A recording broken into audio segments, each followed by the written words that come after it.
এই শীতের ঠান্ডায় কাঁপতে কাঁপতে চলে এলাম বিয়ের বাড়ি। ভাইয়ের বিয়ে রিসেপশন ছিল, সেখানেই এসেছি। প্রথমেই চোখে পড়ে গেল এইভাবে বেবি নান তৈরি হচ্ছে।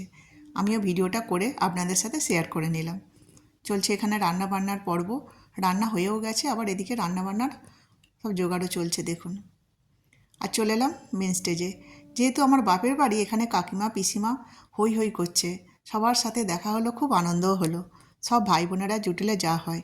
স্টার্টারে কি রয়েছে চলুন দেখাই। স্টার্টারে রয়েছে ফুচকা, পকোড়া, কফি, মকটেল সব কিছু রয়েছে। আর তার সাথে রয়েছে এই গোপাল ভাঁড়, সবাইকে আনন্দও দিচ্ছে। একটু একটু আমি ভিডিও করে নিলাম তার। আর বাচ্চারা দেখে তাকে ভয়ও খাচ্ছে। আর আলোকসজ্জায় কেমন সজ্জিত হয়েছে চলুন দেখাই। গ্রামের ভিতরে এত সুন্দর আলোকসজ্জায় সজ্জিত হয়েছে, দেখলে আপনাদেরও খুব ভালো লাগবে।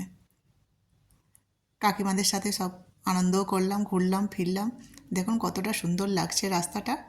আর আইসক্রিমের যেহেতু স্টল বসেছে, সবাই যেমন তেমনভাবে আইসক্রিম খাচ্ছে। এটা আমার পিসিমার সাথে একটু ভিডিও করে নিলাম। চলে এলাম খাওয়া দাওয়া পর্ব সারতে। এসেছি যেহেতু খেতেই হবে। বিয়েবাড়িতে কী খাবার হলো সে আর বলার নয়, সবাই জানে।